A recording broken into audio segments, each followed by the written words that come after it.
Hola, en la clase de hoy vamos a estudiar lo que son las condiciones de frontera en una superficie de discontinuidad entre dos medios.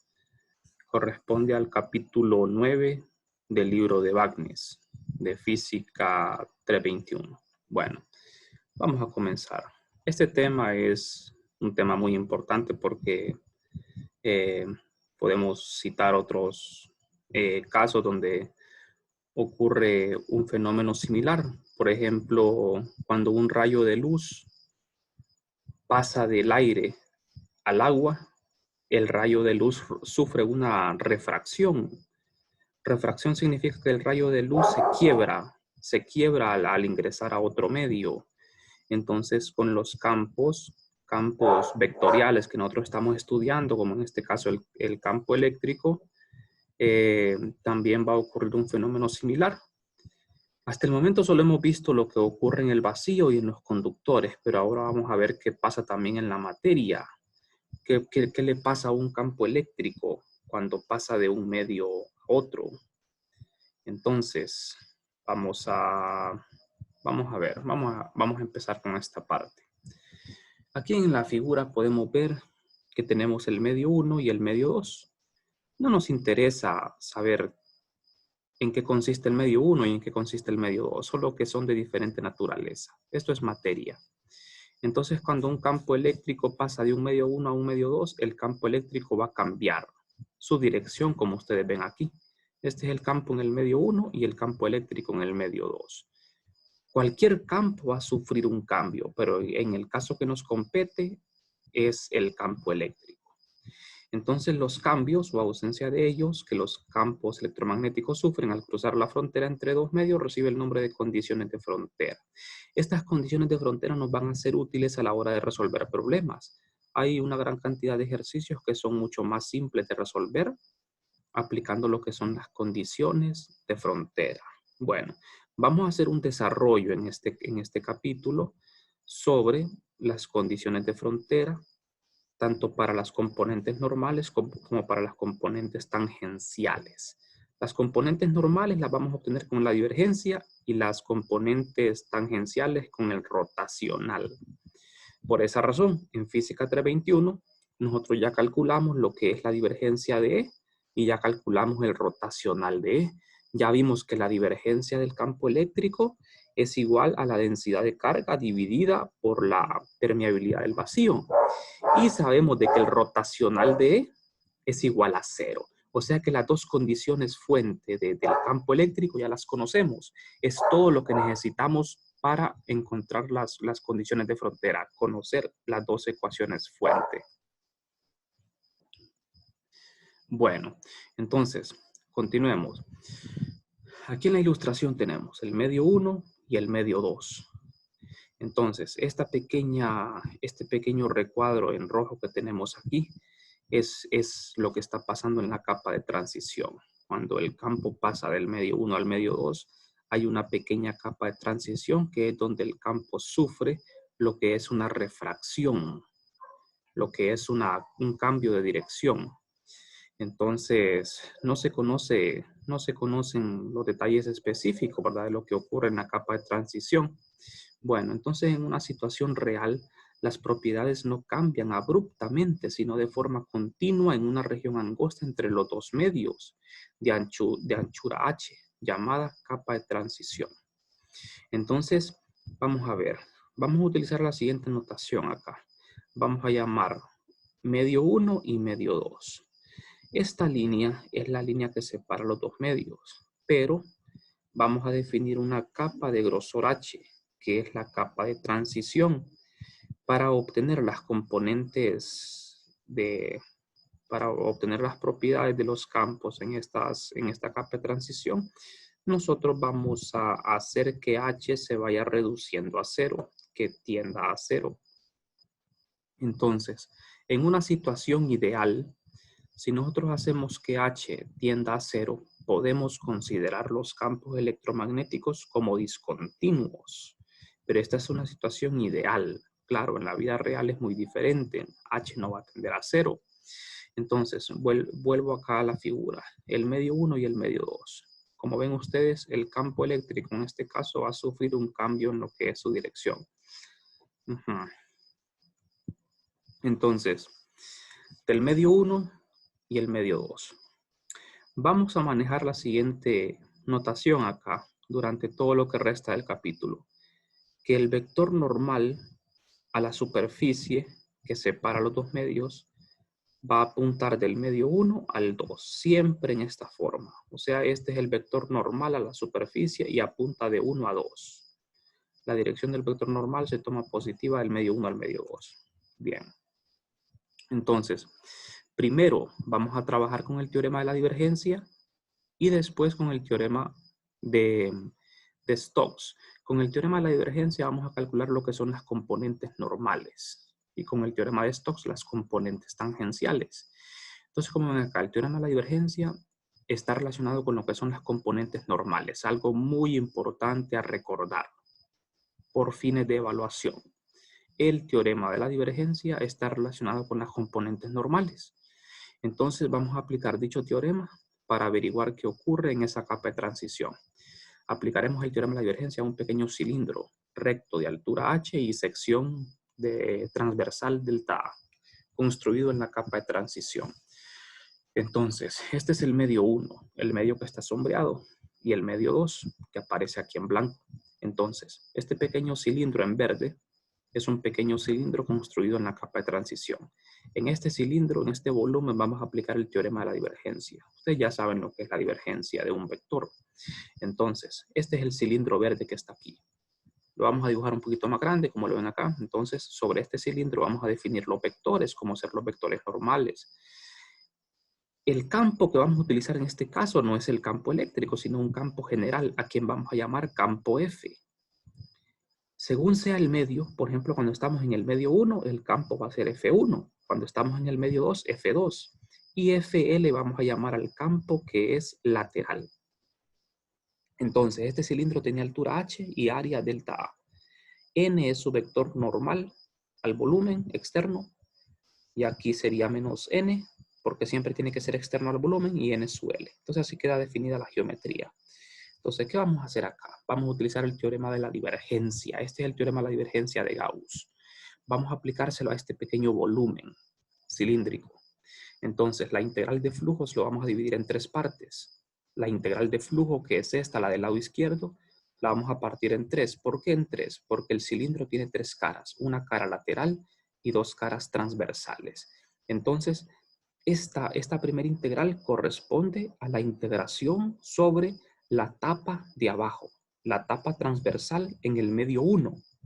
Por eso F1 en esta cara. La segunda integral corresponde a la tapa superior, donde su vector unitario es n positivo y el vector es F2.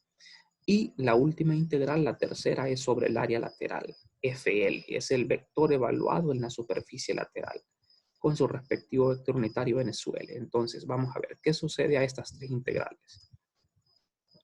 Aquí vemos la misma geometría. Ahora, lo que dijimos al inicio. Queremos que la capa de transición sea muy delgada, o sea que h tienda a 0. De manera que cuando h tiende a 0, o sea la altura de este cilindro imaginario va a tender a 0, de manera que esa cara lateral prácticamente se va a anular. De manera que cuando esa cara lateral se anule, la integral que está aquí, esta integral última, va a ser 0, va a tender a 0. De manera que solo nos van a quedar las dos integrales sobre las tapas laterales, o sea, en el medio 2 y en el medio 1. De modo que solo me van a quedar dos integrales, como lo acabo de mencionar. Aquí vemos que el cilindro se convierte prácticamente en una superficie cuando h tiende a 0. Bueno, entonces, la integral del flujo del lado izquierdo se convierte en esto. Aquí tengo. Ustedes pueden fijarse aquí de que esta integral del flujo es sobre una superficie cerrada. Pero aquí las integrales son abiertas porque estamos hablando de una tapadera del cilindro y de otra tapadera. La integral evaluada en el medio 1, F1, y la integral evaluada en el medio 2, F2. El signo de los vectores unitarios cambia porque el vector unitario tiene que ser externo al volumen. En el medio 1 es menos n y en el medio 2 es positivo, es n. Entonces, ¿qué va a pasar aquí? Después de despreciar el flujo lateral, tenemos esto. Ahora, los campos pueden salir de la integral como sus valores promedio en la vecindad del punto P. Entonces, como el cilindro es muy pequeñito, el vector F, tanto F1 como F2, al ser este cilindro muy pequeñito, la variación del campo en esa superficie va a ser prácticamente la misma, va a ser constante en esa superficie. De manera que estos dos vectores F1 y F2 los podemos quitar del integrando porque los podemos considerar como una constante. O sea, en promedio son constantes. Entonces, la integral que me queda al quitar este campo F1 es la integral de área. ¿Y de qué área estamos hablando? Estamos hablando del área de un círculo. De manera que tengo dos círculos, el círculo de la tapa de fondo y el círculo de la tapa superior. Bueno, dado que los campos físicos son funciones suaves de la posición, si la superficie es muy pequeña, aquellos son prácticamente uniformes sobre ella y sus promedios coinciden con el valor del campo F en cada lado del punto P. Podemos escribir entonces que F12 en promedio es igual a F12 promedio. De manera que en promedio son los mismos, F1 y F2. Pero la dirección de los n son diferentes. Ahora, esto es la integral sobre el área. Aquí ven ustedes. La integral sobre esas tapas va a ser la misma. Delta A. Estamos hablando de la misma área. Tanto superior como inferior, el área es la misma. Entonces, seguimos con la integral de flujo. Sustituyendo las integrales por el valor del área delta A, el flujo sobre S queda de esta forma. Aquí, por ejemplo, lo único que va a cambiar es la dirección de los n. Y claro, el valor del campo en el medio 1 y el valor del campo en el medio 2. Entonces, al factorizar el delta A, nos queda esto. Aquí es menos n, aquí es n positivo. Entonces, F2 va de primero menos esto. Entonces, la integral del flujo del lado izquierdo del teorema de la divergencia se convierte en esto. Recuerden que aquí estamos trabajando con un volumen muy pequeñito. Por esa razón fue posible tratar a los campos F1 y F2 como promedios. O sea que esto no fue integrado. Queda de esta forma.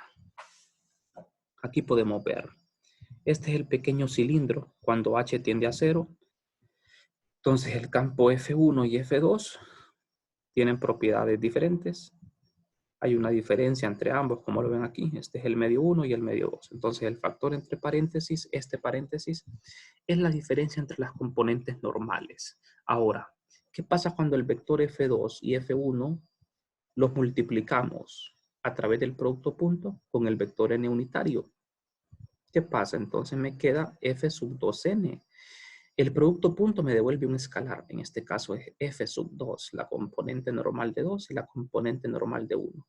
¿Por qué no aparece el vector n acá? Porque al realizar el producto punto, la magnitud de n unitario es 1 y la magnitud de F2 es F sub 2, 2n, en el medio 2 y en el medio 1. Recuerden que el subíndice 2 significa medio 2 y subíndice 1 significa medio 1. Bueno, continuamos. Ahora vamos a aplicar el teorema de la divergencia al lado derecho, donde aparece la integral del volumen y la divergencia en el integrando. Entonces, aquí mismo, como el volumen es muy pequeño, estamos usando el mismo volumen cilíndrico imaginario.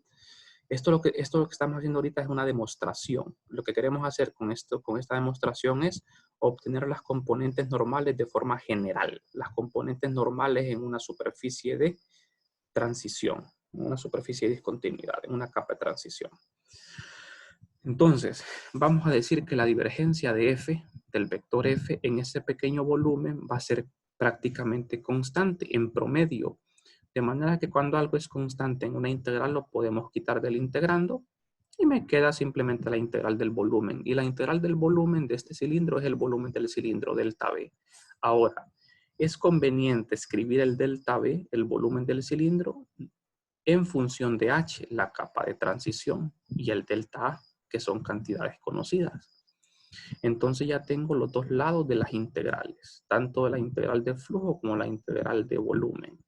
De manera que yo puedo igualar esto. Teorema de la divergencia. Aquí lo tengo. Entonces, por el lado izquierdo teníamos que h tiende a 0.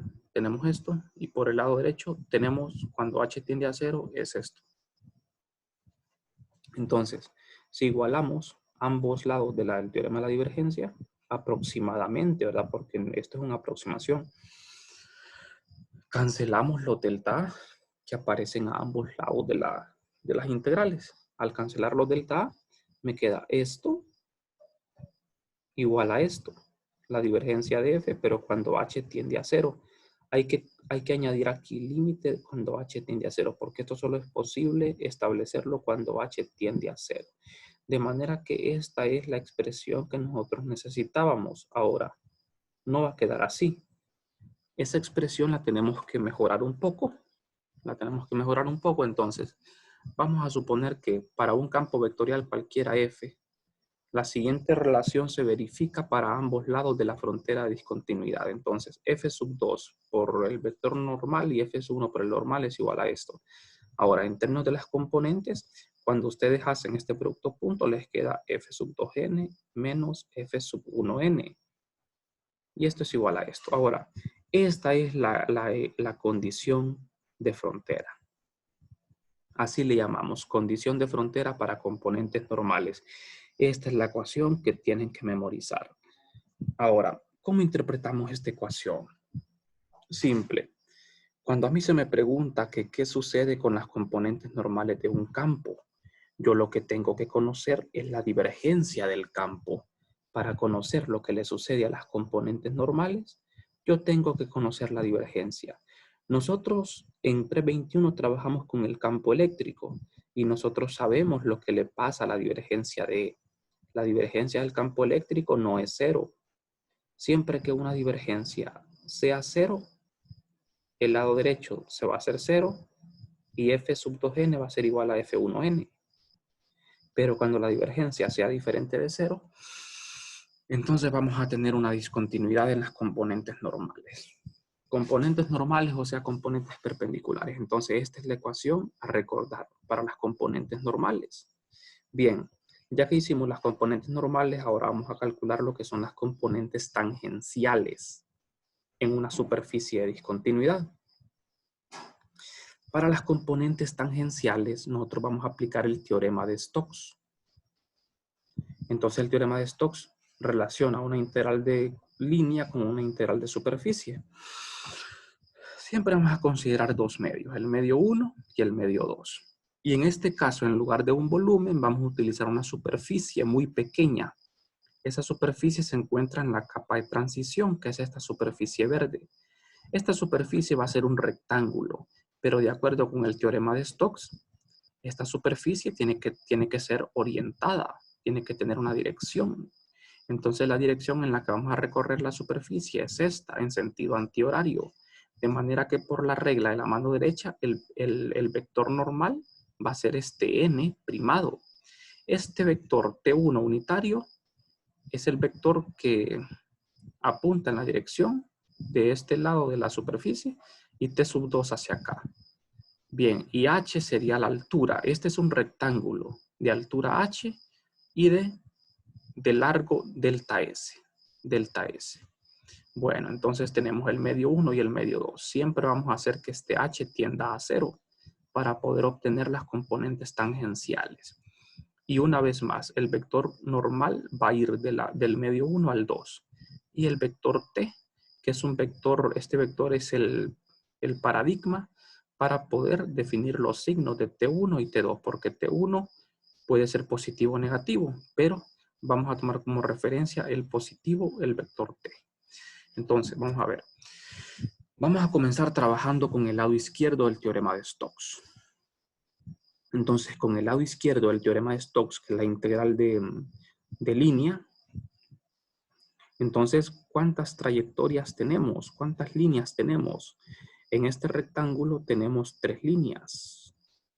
La línea que está horizontal en el medio 1, la vertical, la horizontal en el medio 2 y otra vertical.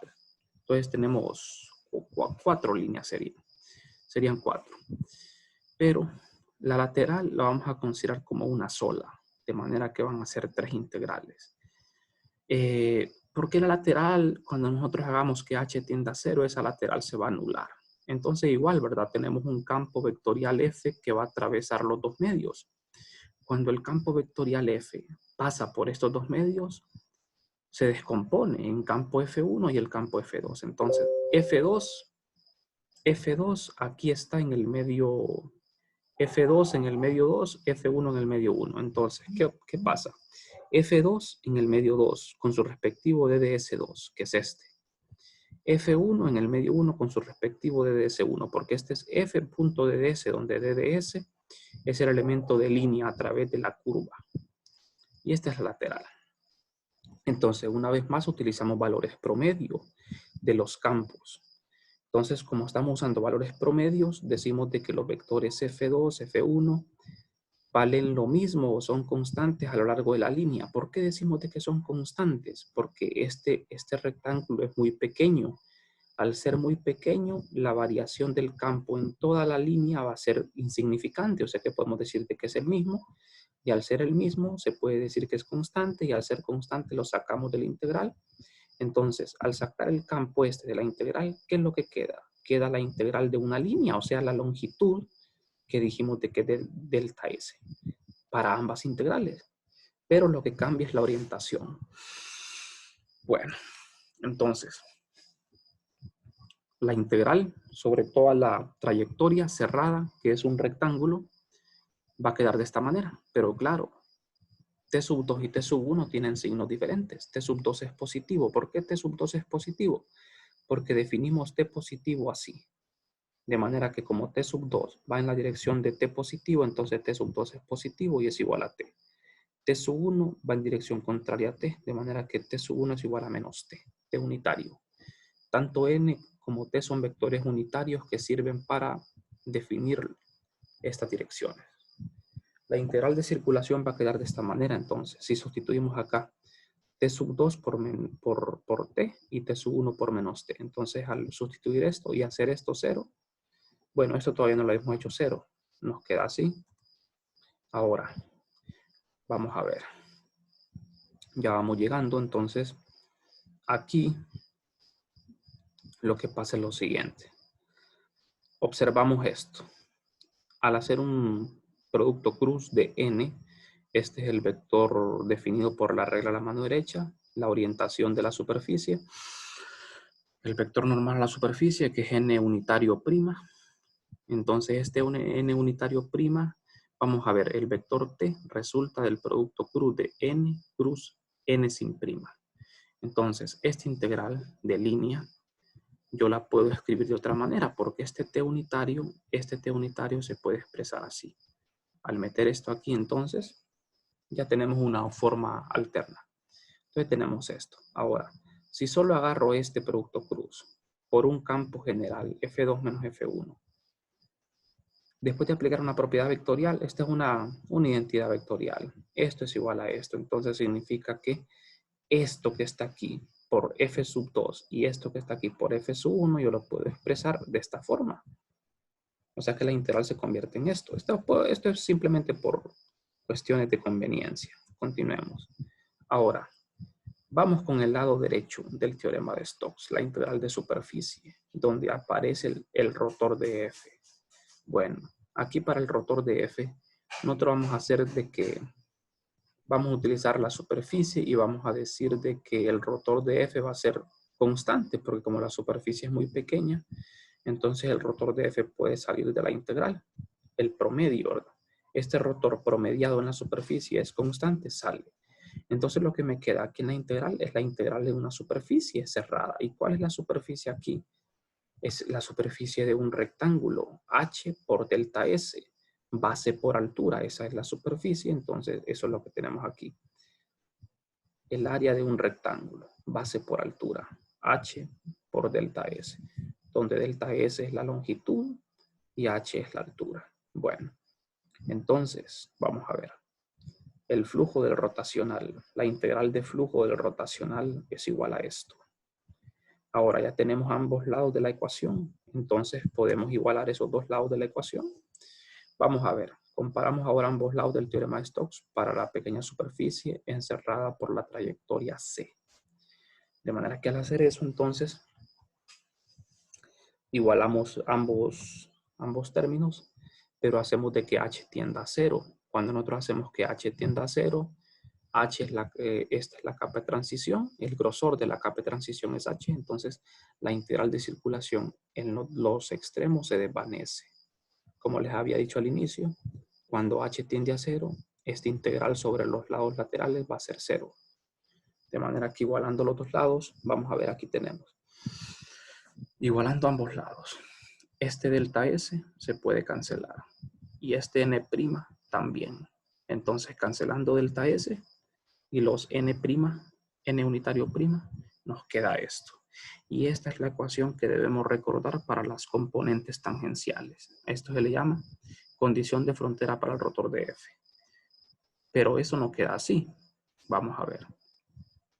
Si escribimos el vector F, estos vectores F2 y F1, si escribimos el vector F como la suma de sus componentes vectoriales, normal y tangencial a la superficie de discontinuidad. Entonces, en esta superficie de discontinuidad, el vector F está representado en azul, pero el vector F es la resultante del vector normal y el vector tangencial. Entonces, el vector F es la suma de F normal más F tangencial. Las componentes normales las obtuvimos con la divergencia, las tangenciales con el teorema de Stokes. Entonces nosotros queremos saber cuáles son las componentes tangenciales. No es difícil demostrar, dice que en el libro de Wagner, en la página 175, podemos ver esta demostración. Vamos a ver, entonces, la condición de frontera para las componentes tangenciales de F finalmente quedaría así. F2t menos F1t igual a esto. Si nos vamos atrás, al hacer este rotor, ustedes pueden hacer esa demostración yéndose al libro. Después de hacer esa demostración tenemos esto. Y esta es la ecuación final, la ecuación que deberíamos de recordar para las componentes tangenciales. Ahora, aquí podemos concluir lo siguiente, que con el rotacional del campo nosotros podemos saber lo que le pasa a las componentes tangenciales del campo. En el caso del campo eléctrico, el rotacional del campo eléctrico es 0. Por lo tanto, si es 0, significa que las componentes tangenciales del campo eléctrico van a ser continuas. ¿Cuándo son continuas las componentes de un campo? Cuando ambas son iguales. Entonces, si esta resta que está aquí es igual a 0, es porque el rotor es 0. De manera que F2 va a ser igual a F1. Hay continuidad. Pero ¿qué pasa cuando el rotor es diferente de 0? Entonces esta diferencia ya no va a ser 0. Significa que las componentes van a ser diferentes y tenemos una discontinuidad. Entonces, las componentes de un campo son continuas, tanto normales como tangenciales, cuando lo que aparece en el lado derecho es igual a 0. De manera que ya tenemos las dos condiciones para las componentes normales y para las tangenciales. Bien, y eso sería todo.